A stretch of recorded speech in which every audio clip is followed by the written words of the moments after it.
Few tales are told of Hades, whose very name inspires fear and penitence, reminding us of the inevitable fate which we all share.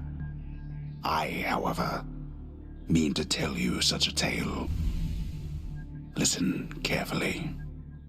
Pointed out in the game's intro by the sonorous baritone of the narrator, Hades has a predetermined story that the player is fulfilling, hence it is not a roguelike, despite containing roguelike elements. Thanks for coming to my TED Talk, bye! Just kidding. Let me quickly set the stage. Hades, a 2018 Supergiants game, is a roguelike dungeon crawler. You play as Zagreus, the witty son of Hades, who yearns to escape the underworld he's trapped in, with the game building off Greek mythology.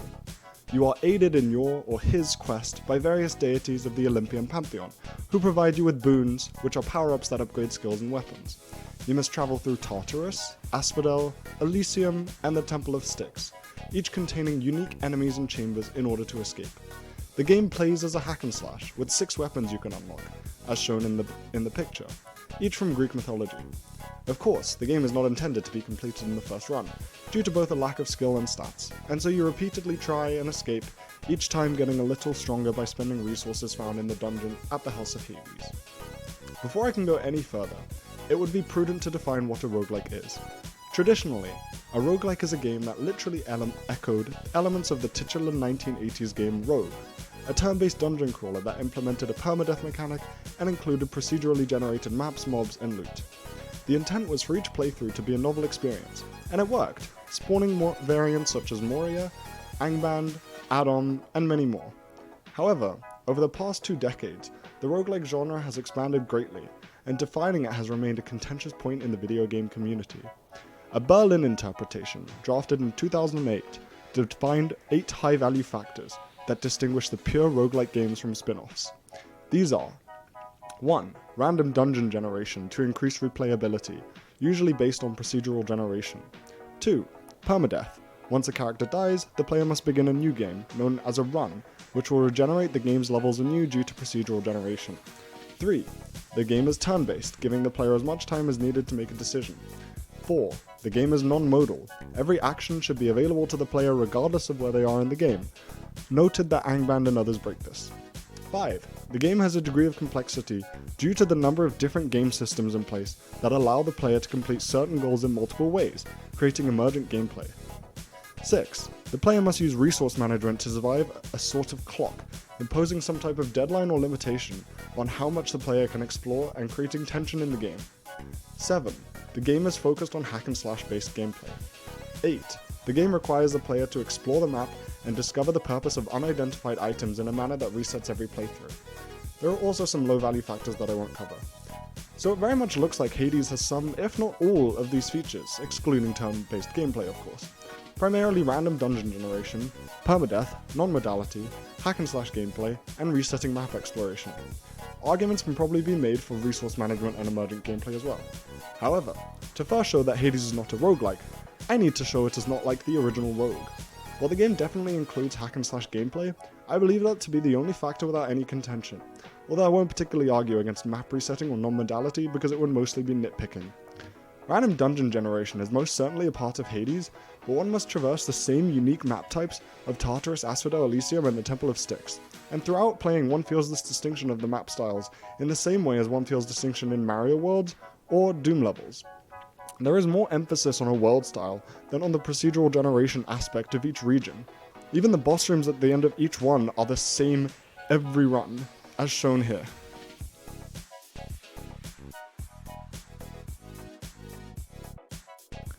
Permadeath features in the sense that you're booted out of the dungeon back to the House of Hades, but you retain progression both through stats and also through NPC interactions. Arguing against resource management only involves highlighting that there is no clock mechanic whereby a player will automatically die without finding certain resources. The resources available are not to offset stamina, hunger, or thirst, but often to spend back in the House of Hades, with the main exception of course being health boosts. Lastly, there is no emergent gameplay, as Hades limits the player in their goal completion pretty heavily. Every region has a boss, although the Tartarus boss fight varies between the 3 Furies, and to progress you have to kill the boss.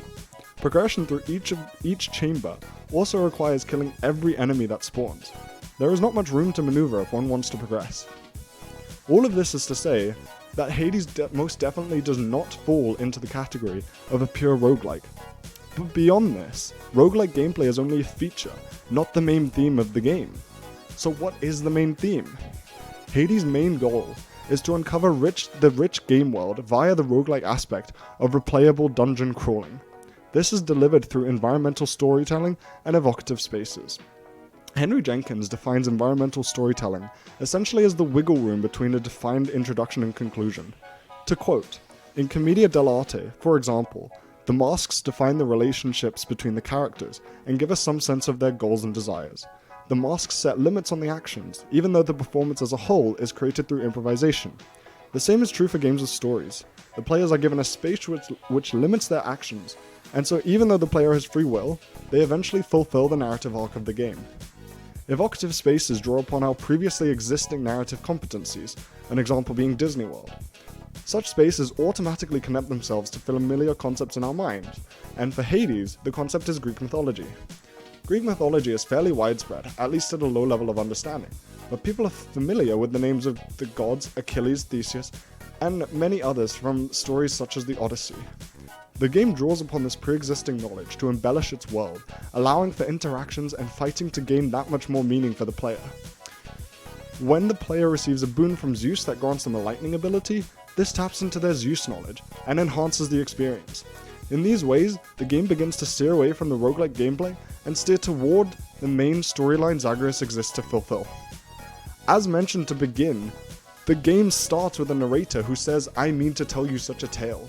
The narrator follows you through the game and comments on many aspects of Hades and the characters you encounter. The infernal wares of the Stygian boatman Charon lie sprawled about. Available for sale to whomever would be willing to quench the boatman's great thirst for riches. The game is set up as a story. The introduction is diffused through the first few runs. After the first death, you appear in the House of Hades and get to meet Hypnos, Achilles, Hades, and Nyx. After your second death, you're introduced to the House Contractor, and after your third death, Hades is seen arguing with Nyx. In this manner, the scene is set, and Zagreus eventually learns that Nyx is not his mother but rather Persephone is. I refuse to spoil the ending, or endings I've heard, for myself, but one can guess they evolve around escaping the underworld to find Persephone, meet up with the other Olympians, and so on. The game employs carefully considered ludonarrativity. By this I mean that Hades manages to seamlessly intertwine roguelike mechanics of dungeon crawling, such as fighting and interacting with NPCs, with the overall storyline. It dips into the roguelike genre, using replayability, procedurally generated chambers, enemies, and loot to help build the incredibly rich narrative. Under the guise of a roguelike, Hades lulls the player into the easy, fun gameplay of fighting with mythological characters, while slowly, carefully building up the world through the natural interactions. For example, deity interactions, which at first glance seem to be only for the power-ups, boons, are very grandiose affairs, taking up the whole screen with their image and text box, accompanied by a very satisfying sound. For example, that is cold. Last time I felt a chill like this was on the surface. But who? Well, one way to find out. Then, in the name of Hades, Olympus, I accept this message. I understand, young Zagreus, that you would seek to leave that bitter darkness for this bitter cold. Quite honestly, I fail to see why. But I'll aid your plight, why not? For I can offer plenty of assistance, and you soon shall grow fond of it, I think. Each deity gives boons in accordance with their themes from mythology, and the whole process and voice acting is so good that I found myself rarely skipping them. Each interaction varies based on what you've recently done, whether this be interacting with another deity, dying to a certain enemy, using a certain weapon, and so on. Take a look at this clip. Lord Uncle Zeus. I gather Lady Demeter's already got a frigid hold on you. Certainly not the warmest member of the clan, now is she? But do be patient with her. Zeus refers back to an interaction Zagreus had with an earlier goddess called Demeter. Each interaction feels unique and progresses the story even within the dungeon, which is meant to emphasize the fighting gameplay. This is taken to much greater heights at the House of Hades. The House Contractor, who again seems like a character existing merely for the purpose of helping you escape, but in fact has a large number of renovations that don't benefit your runs, hints at a greater purpose. Every death brings you back to an evolved House of Hades, where the NPCs experience a timeline set in motion by each run. Other similar examples are the reopening of the Lounge, which has a place in the narrative while also giving access to the wretched broker who enables trading of resources, bringing back Orpheus, the court musician, and many others. Another clear indicator that the main point of the game is discovering the greater narrative lies in the Codex, given after a few deaths by Achilles in the House of Hades. Every entry in the Codex for everything you unlock says at the bottom, learn more by, whether this be killing with a certain weapon, interacting with a certain deity, giving them nectar, ambrosia, etc. This almost feels like Return of the Obra Dinn. You have a book that requires more interactions to fill in the information, and filling out the book is the point of the story. In fact, Zagreus' page says, learn more by discovering more of the story. Hidden in the Codex is the evidence that the game wants to emphasize its storyline, as opposed to its roguelike aspects. So why is this relevant? Well, it highlights the departure from defined genres that has been increasingly present in games over the past decade, such as Dark Souls, which spawned its own genre, GTA 5, which incorporates genres of many games, Undertale, Overwatch, and more. However, Hades feels unique in the way it does this, because it adopts a framework that was rising in popularity, the roguelike framework, mixes in the evocative space of Greek mythology, and draws the player into a storyline that would readily serve as a movie plot without them realizing it. This subtlety of transition and subverting expectations is reminiscent of Braid, the 2008 game by Jonathan Blow, which sort of did this thing by echoing Mario. However, Braid was far more meta and obvious in its differences, and the player needed to actively engage in the differences to draw meaning from them. Hades does this subconsciously in the background. It sets our innate narrative curiosity ablaze, and before we know it, we can't wait to see the next dialogue or mini cutscene to advance the story. There is immense difficulty in trying to build a narrative while simultaneously letting the player go berserk in the dungeons, but Hades has some of the most incredible world building I've ever seen from a game. I say this because I went into it thinking it was a roguelike, and thinking I would play it like previous roguelikes, such as Risk of Rain 2, or Binding of Isaac, where I only cared about getting as far as I could in a run, hoping for an optimal item, or in this case boon combination, and so on. It was only after a few hours that I began to realize how invested I was in the story the world contained, almost more so than the actual fighting gameplay. This subconscious subversion is done for many reasons. It allows for greater marketability due to the easier entry point of the game. People are more likely to pick up a hack and slash roguelike than a story game based on Greek mythology. It also creates greater user attention, because one cannot help but be drawn into the story, meaning the game becomes more interesting the longer one plays. Along this line, Hades unlocks in the player a potential for narrative curiosity that they didn't pick up the game expecting, and in doing so has as engrossing a plot as Bioshock or Skyrim. This paves the road for future games to develop a subtlety, posing as one game and slowly revealing itself as something far greater.